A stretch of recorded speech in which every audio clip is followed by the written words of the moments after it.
You know, Donnie, I've noticed that every new trend in drug use follows the same pattern. It's advertised as being basically benign. That's how crack was at the beginning, remember? You don't have to snort it, distort your nostrils, do all these bad things. All you do is smoke it. Ice, same thing. They either start on the West Coast and work east, or start in the East Coast and work west, but almost always start on the coast. If you put that map up again, the one that showed where ecstasy is being consumed or where its prosecutions are taking place, the whole heartland is now empty. It'll be filled shortly.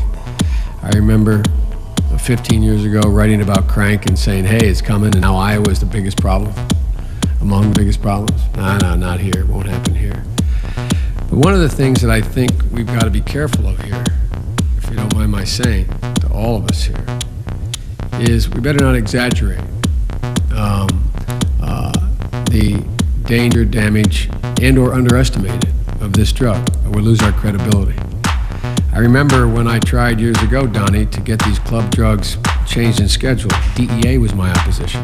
My strongest ally was the opposition. I've been fighting to get these club drugs changed in schedule for not just this, but ketamine and other drugs changed for years. And the first existing federal legislation to go after this, because unlike heroin, unlike cocaine, unlike powdered or crack cocaine, unlike crank, unlike ice, unlike any of these things, the place where the first time most young people are exposed to these drugs, if the numbers are correct, and I may be wrong about it, if I'm wrong about this, it doesn't matter, I'm wrong overall, is in settings where there are a large number of other young people.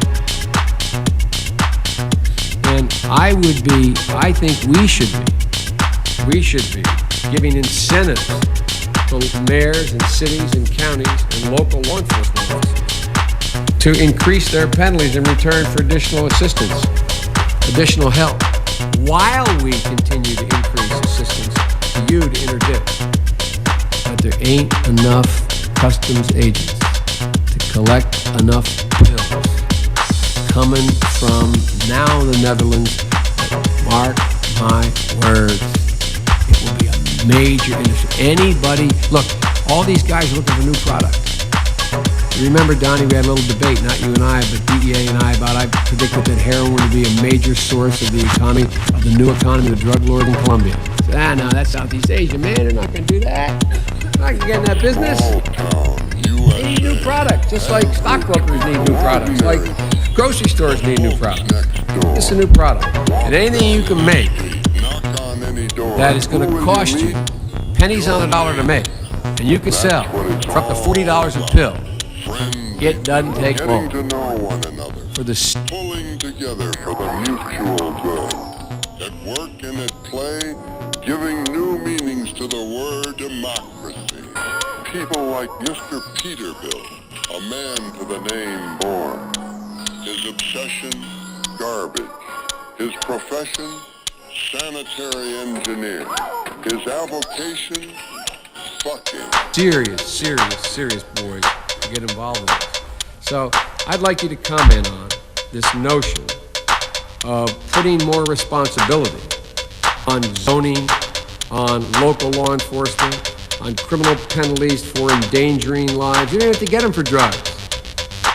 Turn off the water, I put you in jail. Put you in jail.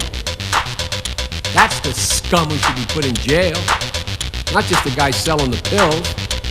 The guy opens up the warehouse, turns off the water, and sells it for $5 or $10 a bottle because it's required.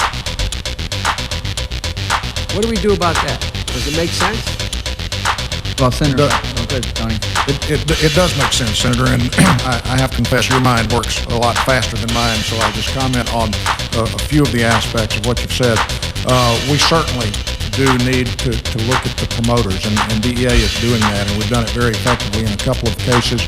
We are, in fact, waiting for those cases to be adjudicated. And once they are, and I believe they will be successfully adjudicated, then we're going to go out to some of these regional conferences and we're going to share that experience with state and local law enforcement people. We are attacking the promoters of these raves in several locations. I know you are. I'm just saying, would it make a difference for your effort if, like in Chicago City Council unanimously passed an ordinance levying $10,000 fine on promoters of unregistered raves?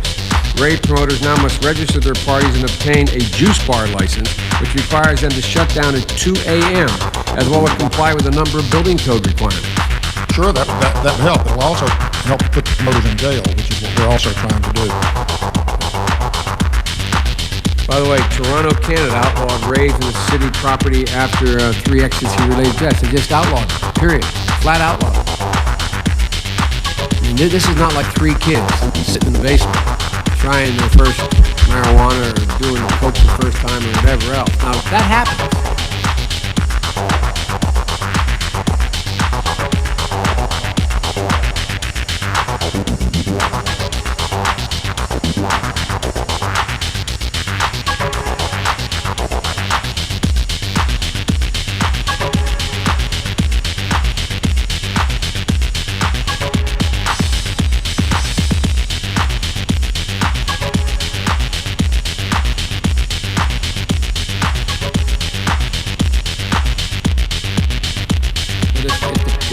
If past his profile, I mean, I think, for example, we should have an advertising campaign that we're trying to do through the drug czar's office. If you find a pacifier, the words will go out to every parent.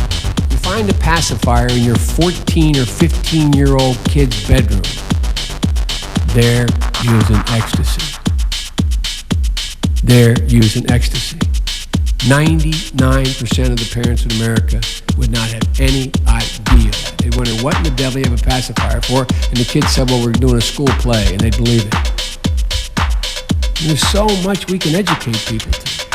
The parents don't have any idea about it. And once again, I'm afraid we're going to wait till this has truly exploded before we do it all levels.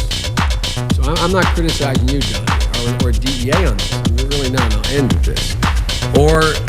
Or you judge in the sentencing, because I know it's a hard call here. You got to sit there and say, okay, based on, I think until 2 things happen, Your Honor. One, the medical profession. I think we should be commissioning the AMA and the National Science Foundation, as well as the National Institute of Drug Abuse, or what's it called? Drug Abuse. That was right. And we should be commissioning them to do long-term studies on this, so we don't get ourselves, because until these guys come along and say, hey, this is not a split decision, this is a bad deal. It's a bad deal. Till the AMA declares this stuff bad, your job's going to get hard. So I hope we can attack this at all levels here. Not just what you have to do and will help you do, and you've done your job, Your Honor, and you've done it well. But I really hope we start being a little imaginative here, because this is, in one sense, nothing new about this. Nothing new about this. I don't know how many hearings over 20 years I've sat here and seen that map. Almost the same patterns. The flow starts east or west. Ice started west, moved east. Crack started east, moved west. But I really think the states and the governors and the mayors have a responsibility here. But in fairness to them, I think they got to be educated about what nobody wanted to pretend was a problem anymore. And it's not a criticism of them, it's an observation. I'm finished. Thank you very much.